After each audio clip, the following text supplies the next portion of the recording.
Então, boa tarde a todos. Sejam todos bem-vindos a mais uma live aqui da Geofísica do IAG USP, em mais uma edição da Feira USP e as Profissões. Meu nome é Gabriela. Hoje aqui, junto com a Júlia e o Túlio, nós vamos ser os monitores aqui da live. Eu sou graduada em Geofísica pelo IAG e também, mês passado, me tornei mestre, também em Geofísica pelo IAG. Hoje nós teremos uma palestra com o Bruno Colasso sobre a carreira do geofísico e como são estudados os terremotos no Brasil. O Bruno, ele é sismólogo no Centro de Sismologia do IAG USP, lá do nosso departamento de Geofísica. Então, eu convido o Bruno a começar a palestra nesse momento. Ao final da palestra dele, serão aberta o espaço para as perguntas. Então, quem tiver dúvida pode mandar aqui no nosso site que a gente vai responder para vocês. Beleza. Valeu, Gabriela. Boa tarde, gente. Vou compartilhar aqui minha tela.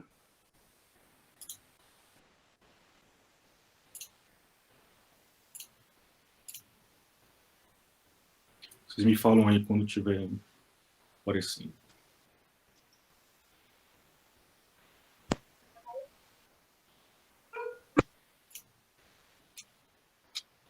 Beleza. Bom, vamos começar então.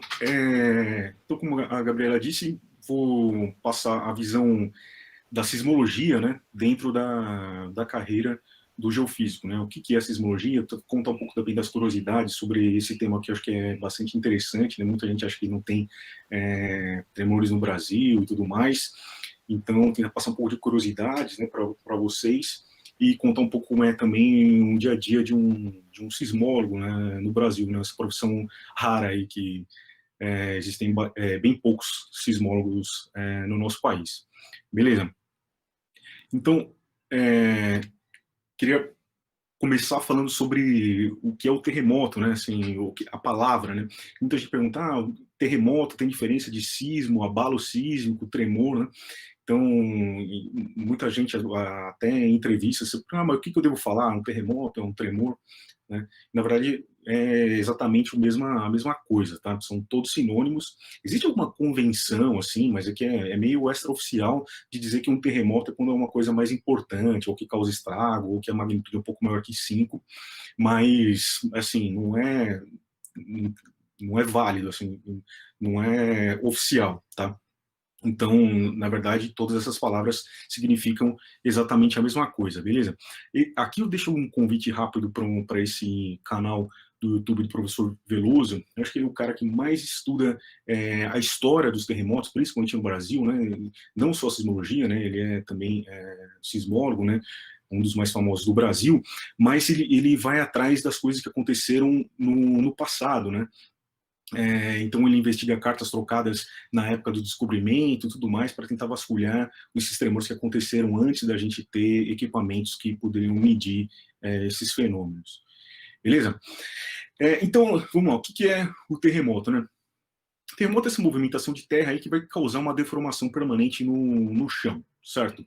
Então, na verdade, são blocos de rocha, né, que vão se movimentar, né, essas rochas vão acumular esforços aí por muito tempo, alguma hora elas não vão suportar esses esforços e vão acabar se rompendo. Quando elas se rompem, né, ondas sísmicas são geradas em todas as direções e os sensores ou as pessoas acabam sentindo a passagem dessas ondas, né, isso aí então é o que a gente chama de terremoto.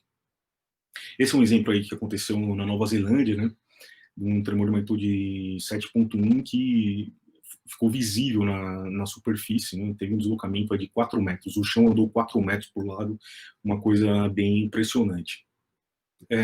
Terremoto é um tema que chama bastante atenção. Mas de onde vêm esses fenômenos, né? Então, para isso, eu preciso entender como é o nosso planeta. Então, eu trouxe aqui o nosso planeta Terra, né?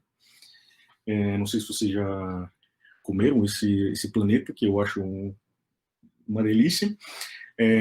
Mas, então, esse doce aí, né, esse bombom Ferrero Rocher, é muito parecido com o nosso planeta, se a gente for pensar de fato. Se a gente abrir ele aqui, a gente vê que ele tem uma casquinha mais dura, né, que seria mais ou menos como uma crosta terrestre. Aí tem Nutella, que uma coisa mais mole, que seria mais ou menos uma analogia ao nosso manto terrestre, e depois tem um núcleo duro lá, que é a avelãzinha aí. Então, a Terra é mais ou menos assim. Se a gente olhar a Terra de fato, né, então a gente tem essas diversas camadas, que é onde a Terra é dividida, né, que compõe essa estrutura interna da Terra. Os tremores vão acontecer nas partes mais superficiais da Terra, tá? Na crosta e na parte superior do manto, né? Que é uma camada que compõe o que a gente chama de litosfera. Então, os tremores vão acontecer nessa região aí. Se a gente pegar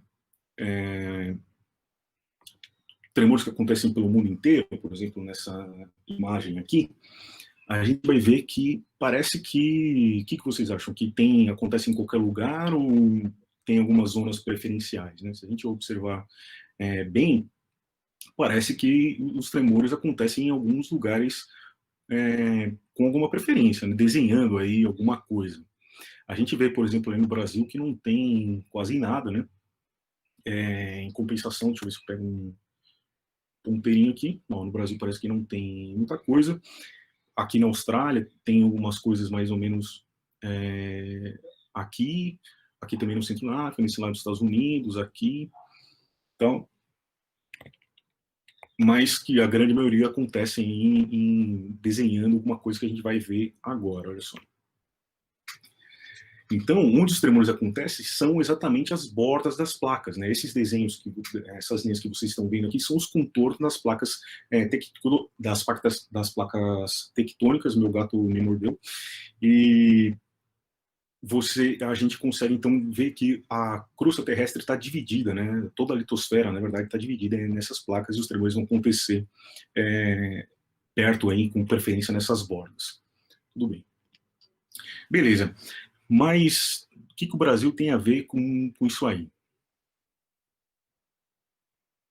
Então, se a gente pegar um mapa, né, um catálogo sísmico brasileiro, a gente vai ver que também tem alguns tremores lá. Mas e por que não apareceu os mapas anteriores? Porque os sismos por aqui, aquele mapa era um mapa com tremores de magnitude 5 para cima, né, que são mais raros no Brasil, apesar de já terem acontecido. Então, vocês vão ver aí que tem bastante tremor no Brasil, né? Então, desde 1900 até esse ano, teve um pouco mais de 3.000 eventos, mais ou menos. Mas, para vocês terem uma ideia, esse é o número que acontece por ano no Chile, né? Um pouco menos, talvez, no Chile. Mas, assim, a gente não pode se comparar com o Chile, com o Japão, com a Indonésia, onde acontecem tremores praticamente todos os dias, tá? Então, a gente teve aí mais ou menos uns 3.000 eventos, toda a história aí do Brasil. O maior deles teve esse de magnitude 6.2, que foi no Mato Grosso, e depois, mais tarde, se descobriu também um de magnitude 6.8, que acabou acontecendo na região norte do país. Tá? A gente tem tremores de magnitude 2 a 3 praticamente todos os meses, tá?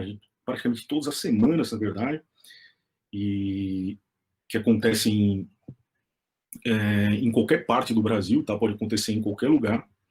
Magnitude 4 vai acontecer aí 2 vezes por ano, magnitude 5 mais ou menos, tá? Isso não é 100% verdade, é uma estatística só. Vai acontecer aí a cada 5 anos, magnitude 6 a cada 50 anos, e magnitude 7, quem sabe, né? Se já não aconteceu no passado e se está por vir um outro aí. Bom, e como é que a gente sabe que todos esses tremores acontecem, né? Porque a gente tem sensores espalhados pelo Brasil. Nem sempre foi assim, tá? A gente sempre, grande maior parte do tempo, a gente teve sensores que ficaram temporariamente instalados. Então, por exemplo, alguém ia fazer um doutorado, colocava uma quantidade de estações, né, de estações sismográficas, de sensores em alguma região, coletava esses dados, a pessoa terminava o trabalho, publicava, e aí esses sensores mudavam, né, porque são equipamentos muito, muito caros, né, um aparelho mais moderno aí chega a custar $50 mil, mais ou menos, né, mas desde 2010 a gente começou um projeto, né, que hoje está consolidado, para formar a rede sismográfica brasileira, tá? Então hoje a gente tem mais de 100 estações espalhadas pelo Brasil. Cada triângulo desse aí no mapa que vocês estão vendo é uma estaçãozinha, em alguma parte do Brasil. E essa rede, né, começou em 2010, o projeto de instalação terminou mais ou menos em 2015, e de lá para cá a gente vem instalando uma ou outra e trocando, né, as que deu um problema, e essas manutenções são feitas aí com alguma periodicidade. A rede de segurança brasileira é composta por 4 instituições, né, a USP, o UFRN, o Observatório Nacional e a Universidade de Brasília, que se dividem aí, se ajudam para cuidar de todos esses sensores pelo Brasil. Aqui tem um exemplo de como é uma estação dessa, tá? Essa aí está no interior de São Paulo, na cidade de Fartura, e algumas alunas aí que a gente levou para conhecer o lugar e ajudar também na manutenção. Alunas aqui do curso de Geofísica, tá? Então, vocês estão vendo 2 casinhas, deixa eu pegar aqui meu ponteirinho aqui. Então, aqui tem, essa caixa aqui, uma caixa de tijolo, né?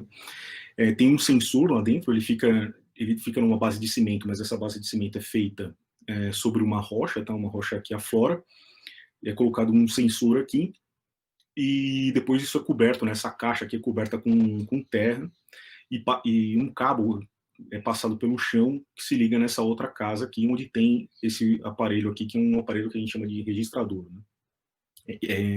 Esse cara vai captar aí as informações que vêm do chão, né, a movimentação do chão, vai gravar num disquinho, tipo um SD card, e desses de câmera e de celular aí, e também esses dados são transmitidos em tempo real para a gente, ou por modem de celular, no caso dessa estação é um modem de celular, essa anteninha aí que vocês estão vendo, ou pode ser satélite também, essas internets rurais de rádio, e mais ou menos isso. Então, a gente recebe dados dessas estações, aí, dessas 100 estações mais ou menos que tem no Brasil, em tempo real, num sistema que fica analisando esses dados e tentando localizar tremores meio automaticamente.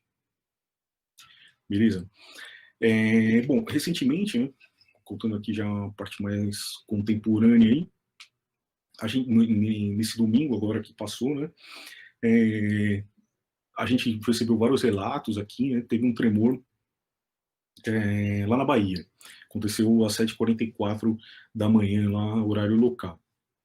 Então, aí começou o nosso dia a dia aí mais forte de trabalho, porque a gente tem que responder a população com alguma velocidade, tá? E também a imprensa que nos procura, Defesa Civil, prefeituras. Então, isso aí faz parte do nosso trabalho do dia a dia. Então, aconteceu o tremor, em 2 minutos a gente já estava analisando ele manualmente, não sei se vocês conseguem ver aqui nessa tela. Isso aqui, essa tabela aqui é do programa, tá, que fica analisando os tremores em tempo real. Então, esse Azinho, quando você está vendo esse Azinho, significa que o programa fez sozinho. Tá? É uma localização automática, e os Czinhos verdes significa que alguém foi lá e revisou. Então, o sismógrafo, o analista entra lá e confirma se esse é um evento de verdade ou não.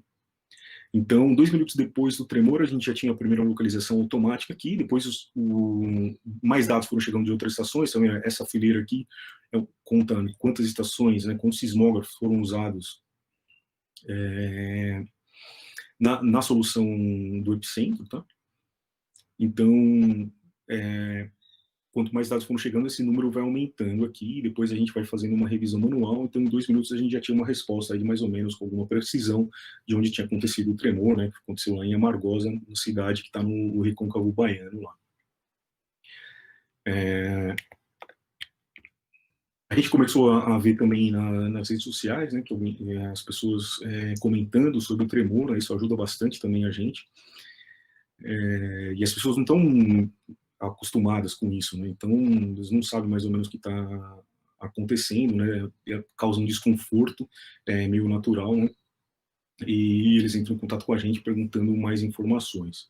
Então, em alguns relatos das pessoas nas redes sociais, esse aqui me chamou a atenção, que essa pessoa até disse, sentir essa réplica, né? Réplica é um termo bem técnico para falar sobre os tremores que acontecem depois de um sismo forte, e essa pessoa aí já tinha, parece, né, que tinha algum conhecimento bem bacana. Bom, o sismo aconteceu nessa cidade de Amargosa, né, teve uma magnitude 4,2, muita gente saiu também em outras instituições, publicando o sismo como se fosse 4,6, e aí por que essa diferença, né? Então, instituições de sismologia podem publicar algumas diferenças nas magnitudes, né, pela quantidade de estações que usaram, pelo tipo de onda que foi usado no cálculo, e também um modelo, né, de terra que foi usado. Então, a gente usou um modelo com 4,2 MR, significa que é uma magnitude regional brasileira, então ela leva em conta as atenuações das ondas na crosta do Brasil, ao passo que o 4,6 foi dado com uma crosta mais global, né, para a Terra toda. Então, essas diferenças. Mas variações de 0,5 para cima ou para baixo são equivalentes. Então, o 4,2 e o 4,6 é mais ou menos a mesma coisa. Tá? Bom, e o que passou na mídia lá, né? Então, não sei se vocês viram um vídeo do supermercado que caía coisas das prateleiras, né? Isso é bem raro acontecer no Brasil. Rachaduras mais fortes nas estruturas de alvenaria mais frágeis. Aí algumas telhas caíram, tá? As pessoas sentiram bastante, saíram das casas. Então foi um tremor realmente bastante importante, o mais importante dos últimos tempos aí no Brasil. Os tremores no Brasil acontecem muito raso, tá? Então, independente da magnitude, como eles estão aí nos primeiros 5 quilômetros, provavelmente, da crosta, as pessoas vão sentir aí com mais facilidade, né? Isso acaba assustando bastante. Cada pontinho desse aí que vocês estão vendo nessa figura é um relato de alguém que sentiu. Então, pessoas aí mais de 200 quilômetros longe da cidade, onde aconteceu o tremor, sentiram, né? Foi seguido mais de 50 cidades esse sismo, e a gente recebeu bastante relatos. A gente tem no nosso site uma plataforma que se chama Sentiu Aí, né? Que as pessoas podem reportar que sentiram um tremor, e isso ajuda também a gente, porque onde mais tiver relatos, né, significa que o epicentro estava mais perto desse lugar, então ajuda também a gente a corrigir, né, esses erros aí de localização. Então, o Sentiu Aí, a pessoa entra no site, ela responde um questionário, né, e a gente vai tentando aferir, né, qual foi a intensidade, né, a intensidade do tremor, né. Então, um tremor sempre tem uma magnitude e também uma intensidade, que são coisas diferentes, né, para a gente não confundir. A magnitude vai dizer quão grande foi esse tremor, né, quanto de energia esse tremor liberou, e uma magnitude vai ser igual em todos os lugares. Então, um sismo de magnitude 4,2, por exemplo, vai ser 4,2 aqui ou na estação que tiver no Paraguai. E ao passo que a intensidade vai depender do lugar onde a pessoa estava, né, e sentiu. Então, ela vai visualizar, né, vai sentir, vai perceber efeitos diferentes na superfície. Então, por exemplo, perto do epicentro, pessoas podem acordar se estavam dormindo, ao passo que estiver mais longe, só pessoas que estavam acordadas sentiriam. Perto do epicentro, móveis podem se movimentar, rachaduras podem ocorrer, e mais longe não, tá? Então, a intensidade dá uma ideia de quanto as pessoas sentiram, né? O que as pessoas sentiram e quanto esse tremor causou de prejuízo ou não para a população, né? Para de enganos das coisas que estão na superfície. Então as pessoas vão respondendo algum questionário, né? O que o cara fez, se foi difícil andar e tudo mais. E com essas respostas a gente consegue inferir aí, né, com um histograma de probabilidades, qual foi a intensidade desse tremor. Então isso a gente faz também sempre que tem um tremor importante, as pessoas relatam, então isso também faz parte da nossa rotina diária. Então a gente teve até hoje, até agora, né, na verdade, 15 sismos nessa região. Teve um sismo antes de ter o sismo de 4,2, teve um de 2,5, depois teve o de 4, e depois teve outros tremores, o maior deles chegou a 3,7, se eu não estou enganado.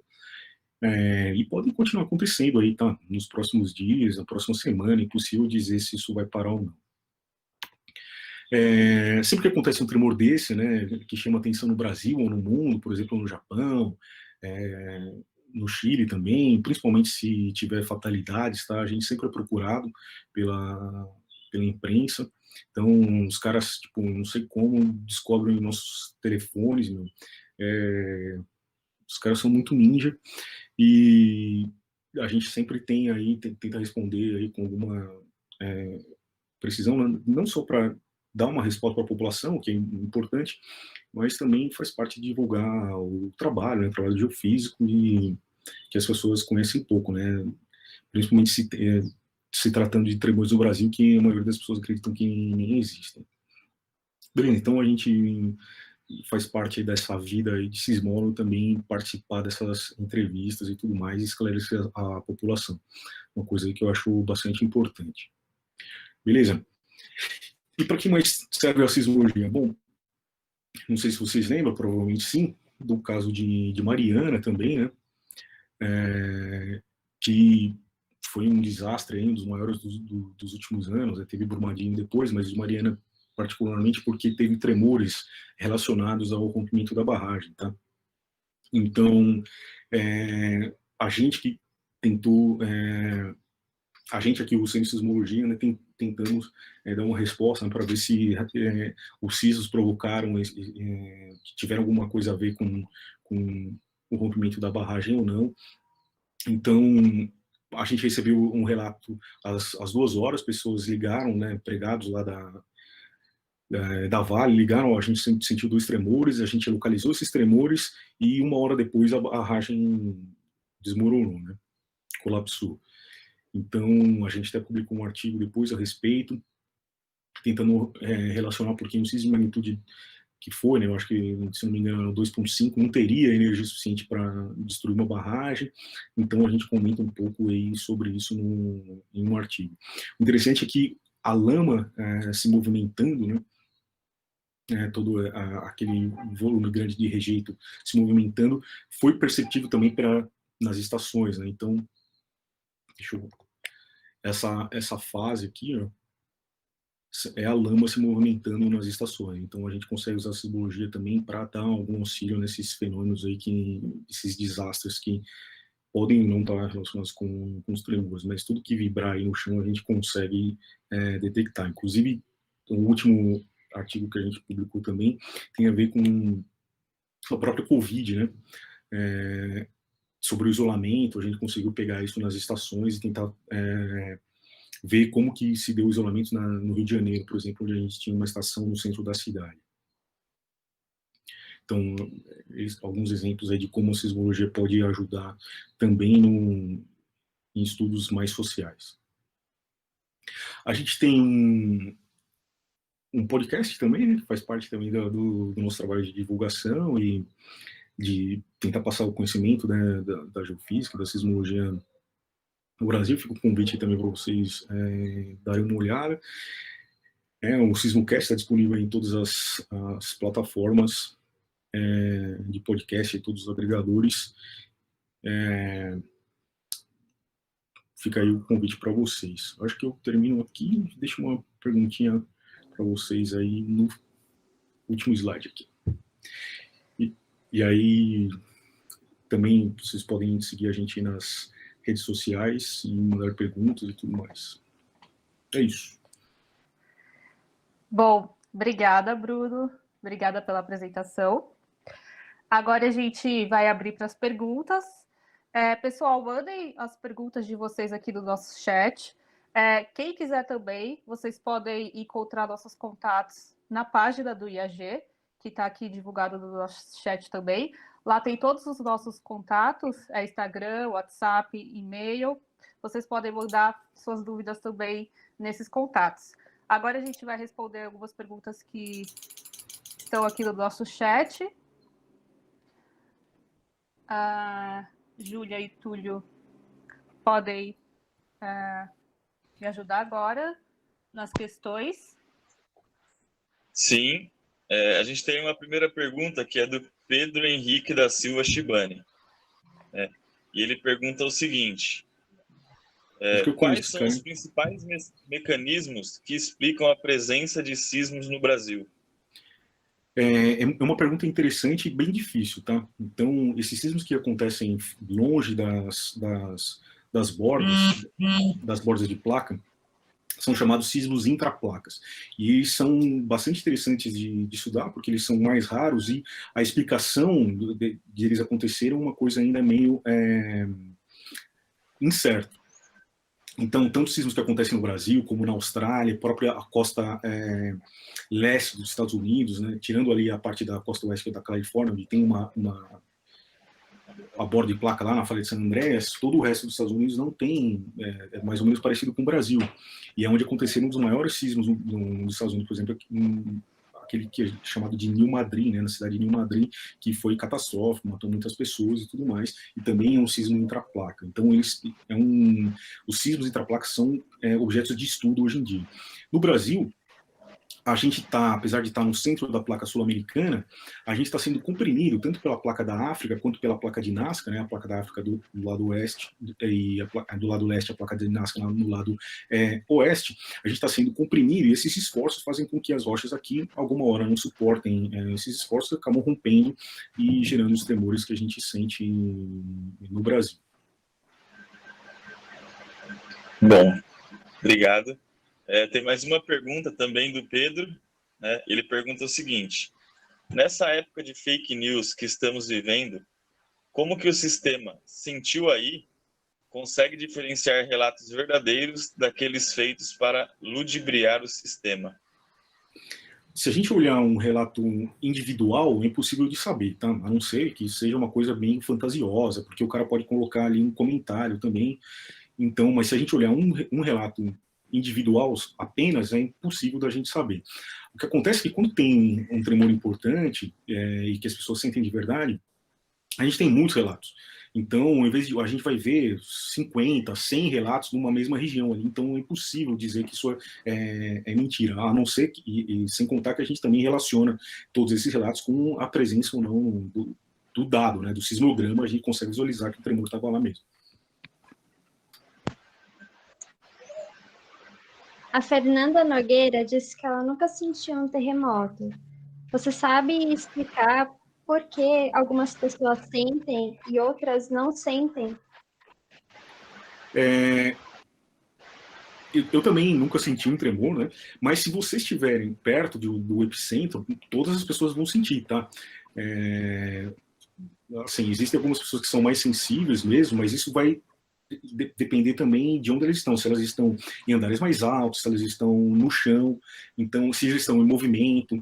Então, quanto mais quietinho você estiver, quanto mais em silêncio, quanto mais longe de trânsito, por exemplo, fica mais fácil de você sentir. E quanto mais alto você estiver também, no caso de você estar num prédio, por exemplo.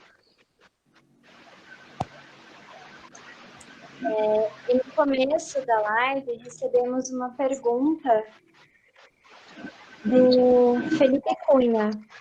Ele perguntou qual a diferença entre os cursos de Geociência e Geofísica. E eu acho que isso é uma pergunta que é muito interessante, porque quando eu prestei o vestibular, eu também tinha muita dúvida da diferença entre os dois cursos. E uma das coisas que mais me interessou, mais me chamou a atenção na Geofísica foi justamente a sismologia. E eu jurava que isso era uma área da geologia, quando, na verdade, é um campo dentro da geofísica. Exatamente, né? Tem essa diferença aí. Apesar de ter alguma diferença, são coisas até que semelhantes, né? A geofísica ela vai ter mais a parte dos cálculos, né? Então ela está mais relacionado está mais perto da física, né? Do que a geologia está.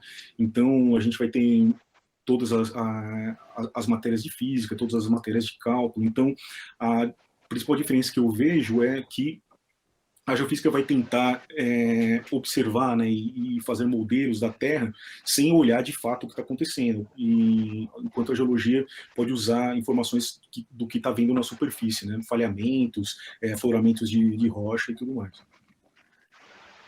Sim, eu acho importante ressaltar essa questão que é bem interessante e é uma questão que sempre aparece nas feiras, mas é importante ressaltar que as duas áreas elas são correlacionadas, né? A geofísica ela precisa de informações da geologia para a gente interpretar as informações que a gente adquire, né, através dos métodos físicos, assim como a geologia precisa das informações da geofísica, principalmente para estudar o interior da Terra, né, porque é através da geofísica que a gente consegue estudar o que está em subsuperfície, como os bens minerais, o petróleo, e etc. Então, acho que vale ressaltar que essas duas áreas elas estão inteiramente correlacionadas, assim, uma depende da outra. São complementares, né?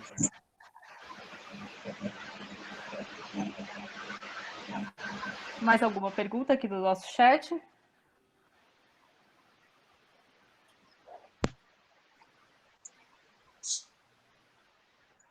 O Pedro Henrique, ele agradeceu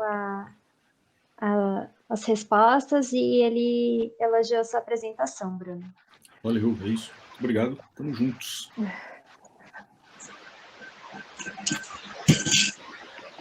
Então, acho que ainda não tem nenhuma pergunta nova.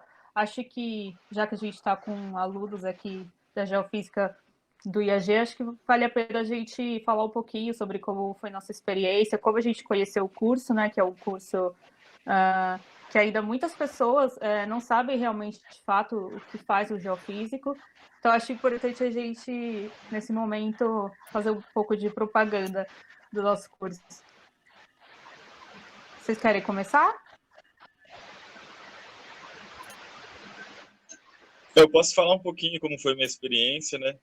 Eu tive uma forma de ingresso, assim, um pouco diferente.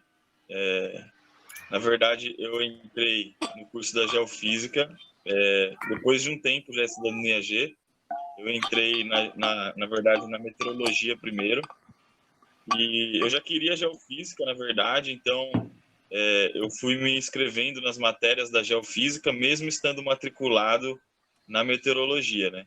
E fui fazendo as matérias da Geofísica, e aí um dia, quando abriu a transferência interna dentro do IAG, eu simplesmente fui até a seção de alunos, me inscrevi para transferência, assinei um papel, fiz uma provinha, né, que estava totalmente relacionada com o que eu havia estudando, que era cálculo 1, física 1, e aí eu me transferi para geofísica. Daí eu tive que passar por um processo também de aproveitamento de estudos, que é bem simples também, você só entrar na seção de alunos, falar para eles que você pretende fazer o aproveitamento de estudos de algumas disciplinas, e você preenche um documento, colocando a disciplina que você cursou e a disciplina que você pretende pedir aproveitamento. Então, isso é uma das grandes dúvidas que aparecem para mim durante as feiras, nos anos presenciais, sobre esse tipo de aproveitamento de estudos, e ele é bem simples de fazer lá no IAG, tá? É só você ficar de olho na ementa das disciplinas, e aí você vai ter certeza se ela vai ser aprovada, esse aproveitamento ou não. Também tem um método de entrada no curso da Geofísica, que é a transferência externa, né? Quando eu estava estudando em outra universidade antes de entrar no IAG, eu cogitei emprestar até, mas eu acabei passando pelo vestibular normal no curso de meteorologia. Mas existe também a transferência externa, que é de outras universidades por IAG. E ela consiste em uma primeira etapa feita pela FUVEST, e depois a segunda fase é feita no próprio IAG também. E nessa prova também cai Física 1 e Cálculo 1 também. Aí eu fiz todo o meu curso de Geofísica depois, tive o prazer de fazer um intercâmbio. Durante a graduação chegou diversas oportunidades de intercâmbio para mim, e eu decidi aproveitar uma delas. Fiz um intercâmbio legal, conta bastante para o currículo também. É bom lembrar que, na maioria das vezes, os requisitos para os intercâmbios são não ter reprovação, e no meu caso, no meu edital do meu intercâmbio, foi ter uma média maior que 7. Então, eu consegui esse intercâmbio, fiz, foi muito legal, ganhei muita experiência, escolhi a área com que eu queria seguir, fazer o meu trabalho de graduação, né? Aí eu fiz o meu trabalho de graduação com um método chamado radar de penetração no solo, né? E eu gostei muito desse método, eu trabalhei com ele numa iniciação científica que eu fiz também da FAPESP, né? Lembrando que durante a graduação também você tem a oportunidade de pegar bolsas de iniciação científica, desenvolver projetos muito legais que contam bastante no currículo também, para quem quer seguir a área acadêmica. E durante a graduação eu tive diversas oportunidades. Eu já fiz trabalhos envolvendo arqueologia, eu já fiz trabalhos envolvendo planejamento urbano, trabalhando para empresa como a Sabesp. Eu já até trabalhei usando a geofísica num caso de homicídio, fui procurar um corpo junto com a Polícia Civil de São Paulo. Foi uma das aplicações mais bizarras que eu já fiz, assim, mas eu gostei bastante pela experiência. Aí, no final da graduação, como eu havia feito cursos extracurriculares, iniciação científica, intercâmbio, eu me interessei bastante em prestar o processo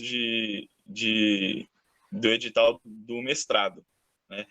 E esse edital, ele leva em consideração uma prova que você faz e o seu currículo acadêmico também, levando em consideração os cursos extracurriculares,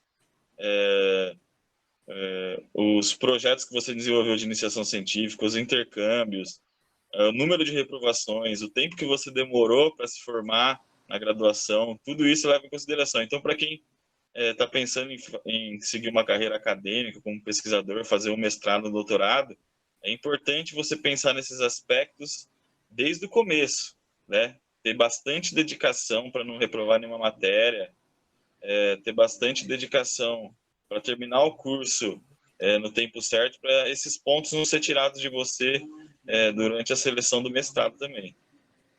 E eu estou fazendo o meu mestrado agora, estou trabalhando com geofísica ambiental, né? Mais especificamente com contaminação de solo por óleo hidrocarboneto, e estou gostando bastante. Hoje em dia eu trabalho com 2 métodos, que é o método da eletroresistitividade, né, que procura obter uma distribuição de resistividade do subsolo para tentar inferir a posição, o volume do hidrocarboneto que tá contaminando. E estou gostando bastante, estou chegando no final e espero que dê tudo certo. Aí eu espero me formar mestre, igual a Gabi se formou, feliz da vida. Acho que é isso aí, Túlio. Agora, Júlia, quer falar? Você quer responder primeiro as perguntas? Temos 3 perguntas da Fernanda Nogueira. Vamos responder primeiro, então. Ela perguntou: vi que o curso tem algumas atividades de campo. O que vocês fazem? Bom, acho que isso vai depender muito da área que a gente está estudando. Basicamente, quase todas as áreas que temos dentro do IAG, quer dizer, da geofísica, tem trabalhos de campo, né? Tanto a área de aplicada quanto a área de geofísica global, né? E eu acho que isso é o mais legal do curso, pelo menos eu gostava muito de fazer campo de geofísica, que eu tive experiências ótimas. Eu fui para Botucatu uma vez fazer um campo de geoelétrica e assim, eu nunca tinha feito disciplina antes, mas acabei indo mesmo assim, e eu aprendi muita coisa durante o campo, que me ajudaram depois quando eu fiz a disciplina em si. E também lá eu acabei fazendo amizade com os técnicos, com meus amigos do curso, que antes eu não tinha muita afinidade, então foi uma experiência incrível e memorável. A gente entrou no meio do mato, cheio de cobra. É uma aventura. E aqui tem uma outra pergunta dela. Pode falar, Gabi. Eu só queria acrescentar que acho que os campos assim, são experiências ótimas dentro da geofísica, assim, porque você vai para ambientes que você talvez nunca tinha ido, sei, uma pedreira, eu já fui para garimpo, mina, diversas situações. Acho que é uma experiência muito boa, assim, e agregadora. para todos os alunos. Eu, particularmente, eu gosto muito de campo, sempre, todas as oportunidades que tinha de campo, eu tentava me enfiar e acho que foram experiências, assim, muito engrandecedoras, assim, para mim, como pessoa e também como geofísica. Acho que você participa, assim, de todas as etapas para adquirir um dado geofísico, né? Desde ir para campo até processar e interpretar, isso é muito importante assim para te tornar um geofísico mais completo. Assim, mas é claro que cada um tem a sua preferência, né? Tem alunos que preferem mais processar o dado no seu computador, outros preferem mais interpretar, tem gente que prefere ir mais para campo e tem gente que prefere fazer todas as etapas, assim. Então, assim, tem área para todo mundo assim dentro desses aspectos.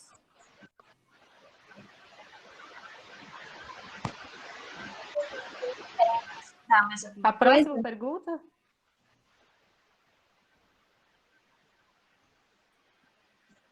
Pode falar. Oi, eu não entendi. Se vocês querem acrescentar mais alguma coisa? Eu acho que foi bem respondida.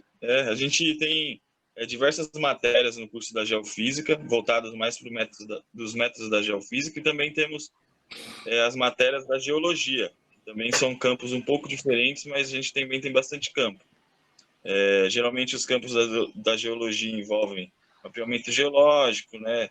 Estudo de geologia estrutural, então eles te levam para uma pedreira de vez em quando. No caso da Gabi, foi visitar um garimpo. Eu já fiz um campo de paleontologia, que eu visitei uma mina de materiais onde existiam muitos fósseis. A gente batia nas argilas e saíam os fósseis, assim, foi muito legal. E os campos da geofísica, a gente geralmente leva os equipamentos da geofísica, né, que é relacionado àquele método em específico da disciplina. Fazemos as medidas lá, o professor ensina a mexer naqueles equipamentos. Você adquire aqueles dados, leva depois para o laboratório, discute, interpreta, processa, interpreta. E é mais ou menos isso que a gente faz em campo.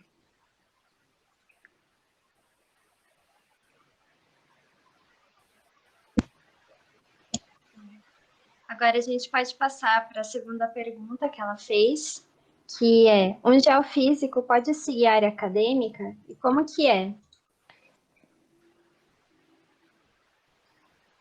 É mais ou menos o que Acho vocês que... estão fazendo. Pode falar, Bruna. Não, acho que ia dizer mais ou menos o que vocês andam fazendo, né? Já acabaram o mestrado agora, está começando ali. Então, é meio natural também que a gente queira, né, seguir essa carreira acadêmica, né? Mesmo porque são vários cursos que abriram aí no Brasil nos últimos anos, né? Então já são 8, se não estou enganado, e a gente precisa de professores e tudo mais, e muita pesquisa nessa área também. As empresas também têm procurado bastante, uma parceria com as universidades, por exemplo, no caso da sismologia hoje a gente tem um contrato com a Vale, então, tanto no desenvolvimento de pesquisa e tudo mais, então uma coisa que a área acadêmica, principalmente da sismologia também nesses últimos tempos, tem aumentado bastante. Acho que é bem isso que o Bruno falou. A geofísica ela tem crescido muito, então tem muita gente que está optando, né, por seguir a carreira acadêmica e essas pessoas elas já estão sendo absorvidas assim, por universidades federais como professores de geofísica mesmo. Eu acho que essa área ela só tende a crescer. Você pode ser um professor, ou você pode entrar num centro de pesquisa, como a sismologia, por exemplo, outros centros de pesquisa do Brasil. E para seguir a carreira acadêmica é um pouco do que o Túlio falou, né? A gente precisa fazer uma prova, a gente precisa ter um currículo, né, também, que conta, precisa fazer essa prova que tem algumas disciplinas específicas. E aí, entrando, você escolhe o orientador, você desenvolve um projeto de pesquisa e, no final, você defende esse projeto para uma banca avaliadora. E aí, para você ser o acadêmico mesmo, aí você vai seguindo os passos de mestrado, doutorado, pós-doc, E aí vai decidir se você quer fazer o concurso para o professor da Universidade Federal ou numa universidade privada também. Já existem cursos de universidades privadas que estão absorvendo também profissionais de geofísica, então tem várias possibilidades também dentro dessa área.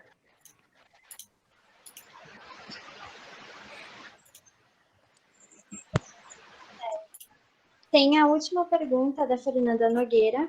Ela perguntou: a geofísica também estuda outros planetas ou só a Terra? Boa pergunta. Não, é uma pergunta interessante. Sim, ele estuda outros planetas também. Tá? Interessante. Por exemplo, falar rápido aqui da parte da sismologia, a gente está tendo, horrível, né? As expedições em Marte, né, que estão colocando sensores lá para tentar ver se existem tremores, né? E qual a causa disso, né? Então, por exemplo, uma das evidências de ter tremor ou não significa que o planeta, né, tem alguma dinâmica interna, né? Então, o planeta pode estar vivo, como a gente diz, né? Então, e é uma coisa recente. Esse ano teve até, aliás, ano passado, um podcast da sismologia falando sobre esses tremores em Marte aí também.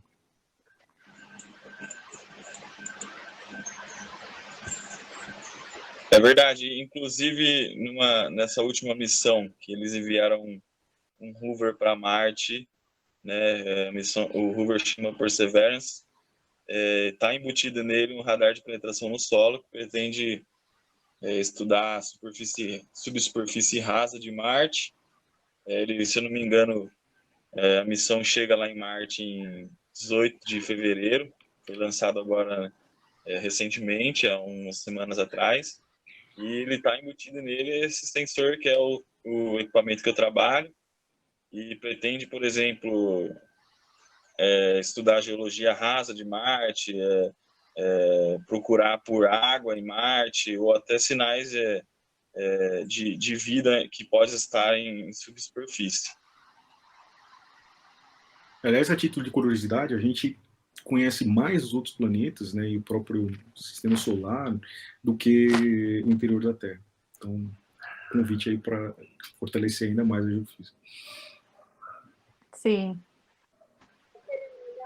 Perguntando: quais instrumentos vocês usam para detectar essa atividade em Marte? São sensores, exatamente não, porque tem a parte da atmosfera e tudo mais, mas muito parecidos com o que a gente usa, né? É um sensor que vai detectar movimento, né? Vai transformar esse movimento em algo que a gente possa aferir, como, por exemplo, velocidade. Então, são sensores, né? São sismógrafos praticamente iguais ao que a gente tem hoje aqui.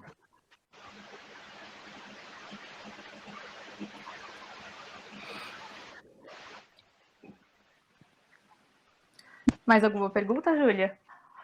Não. Então, acho que a gente pode, ainda tem alguns minutinhos, você quer falar um pouco, Júlia, como você conheceu o curso? Pode ser.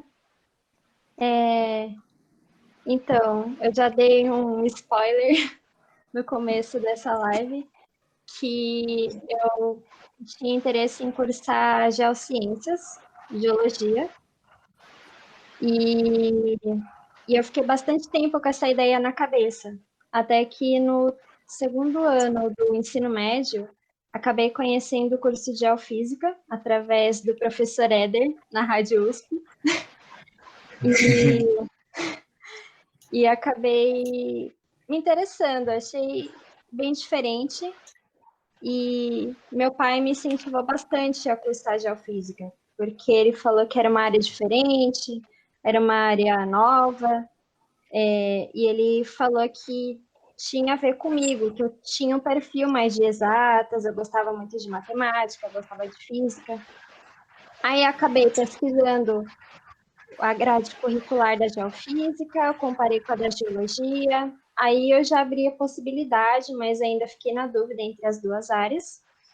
E logo em seguida acabei indo na feira de profissões da USP, eu conversei com alunos dos dois cursos, e eu acabei percebendo que geofísica tinha muito mais a ver comigo do que geologia. Aí não deu outra, eu me inscrevi no vestibular, eu passei no vestibular em geofísica. Eu fiz 1 ano de cursinho antes, eu não passei direto, mas acabei entrando e, assim, para mim foi muito bom participar da feira de profissões e conversar com os alunos e visitar o IAG também. Eu cheguei a visitar antes de prestar vestibular, porque eu acabei tendo ideia do que eu estava prestando.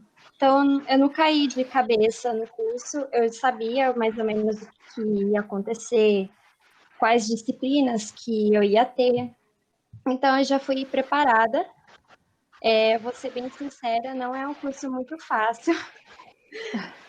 A parte de exatas, ela é um pouco pesada. Se você não for preparado, não tiver cabeça para isso, eu acho que pode assustar um pouco, mas não é impossível, tá, gente? Tem muita gente que entra no curso com medo, mas não precisa, porque também a gente acaba se ajudando e então é aprendizado. Nos primeiros anos eu acho que eu tive mais dificuldade por conta disso, né? A parte que é muito diferente o ensino médio e a faculdade, o ritmo é diferente. E só que o conhecimento é aquilo que vai te agregando ao longo dos anos. Então, chega um momento que, agora que eu estou no final do curso, eu vejo como que eu estava antes de entrar, como que eu estava nos meus primeiros anos e como eu estou agora. Então, você vê uma evolução muito grande, né? De conhecimento e de experiência também. Então, enfim, é um curso que eu gosto muito, gente. Eu sou apaixonada por geofísica. Eu tenho certeza que eu escolhi o curso certo. Que bom, né? Que bom. Voltar agora não ia ser bom. É verdade. Não sei mais o que falar, assim, do curso. Eu acho que é isso mesmo. Tá ótimo, Júlia. Acho que você falou algumas coisas importantes, assim. Não é um curso fácil, mas também não é impossível, assim. É só estudar bastante. Eu também tive uma história bem parecida com a da Júlia. Inicialmente eu queria prestar geologia e uma amiga me convidou para ir na feira, acho que eu tinha uns 15 anos, já faz um tempo. E logo quando eu estava passando assim perto da geologia, eu vi o stand da geofísica e é até interessante que foi um aluno, né, que hoje em dia já é professor da geologia, que é o Vinícius Louro, ele que me apresentou o curso e ele me apresentou assim de uma forma muito encantadora, assim. Eu sempre quis prestar geologia, mas eu nunca tive muita afinidade com química, eu preferia mais física e matemática, então quando eu conheci a geofísica, assim, eu tive certeza de que era realmente o que eu procurava. Então eu coloquei na minha cabeça também, fiz o ano de cursinho, entrei. Assim, quando a gente entra, a gente tem um baque assim, inicial, pelo que a Júlia falou, é muito diferente o ritmo de estudo do ensino médio para a universidade. Então, sim, você demora assim, um pouquinho para pegar o jeito, mas depois que você aprende como você precisa estudar, o que você precisa fazer, também a gente se ajudava muito, né, entre os alunos, então isso é super importante, você sempre que precisa ter alguém para te ajudar, algum aluno. Os professores também me ajudaram muito, sempre perguntando como é que eu estava, se eu precisava de alguma coisa, de alguma ajuda. Isso acho que é muito bom, lá na Geofísica, os professores te ajudam bastante. Aí, com o passar do tempo, assim, eu fui tendo mais certeza de que realmente o que eu tinha escolhido era o certo. Assim, também sou apaixonada pela geofísica. Tanto que agora segui no mestrado, terminei meu mestrado e quero ser uma geofísica, fazer uma carreira bem legal na geofísica aí futuramente. Acho que é isso, gente. Tem mais alguma pergunta? Vocês querem acrescentar mais alguma coisa que vocês acham importante para quem quer prestar geofísica? Eu poderia falar que os novos ingressantes não se assustar nesse começo dos cálculos, da física, porque depois fica maravilhoso. Eu particularmente gostei muito de fazer física, de fazer cálculo, as matérias de computação, mas tem muita gente que não gosta muito de fazer essas matérias na física e no Instituto de Matemática. Elas são bem difíceis, você tem que dedicar muito tempo, estudar todos os dias, engolir os livros, mas vale muito a pena, porque depois tudo começa a fazer sentido quando você começa a aplicar essas teorias da física e essa linguagem matemática nos problemas da geofísica, fica muito interessante, você vai sair bem se você se dedicar, né? E lembrando que se você pretende seguir a carreira acadêmica, fazer um mestrado, fazer um doutorado, se dedica bastante, porque vale a pena, depois você monta um currículo bom, pega todas as oportunidades que você puder de fazer monitorias de disciplina, de fazer projetos extracurriculares, cursos extracurriculares, e é isso. Eu espero que possa ajudar um pouco quem quiser tirar mais dúvidas sobre o curso de Geofísica, sobre o mestrado. Pode falar com a gente pelos e-mails. O meu e-mail está lá no site da USP, nos alunos de mestrado. Pode me conectar por lá, se preferir, tá bom? Acho que é isso. Se a gente tem mais alguns minutinhos, quer terminar? Júlia, Bruno, vocês querem falar alguma coisa para finalizar? Não, só dizer que, para quem quer, né, ser um sismólogo, né, você vai fazer geofísica, você vai ficar 5 anos, ou quem sabe 4, ou quem sabe menos, se você for um super acelerado. E depois você vai ter que fazer...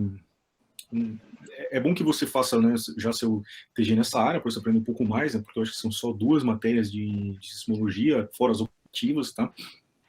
E aí você vai fazer um mestrado, depois doutorado nessa área, tá? E já estudar aqui com a gente, fazer parte aqui do Ciência e Sismologia, participando de alguma pesquisa, para depois vivenciar aí os terremotos e toda a sismologia no seu dia a dia, beleza?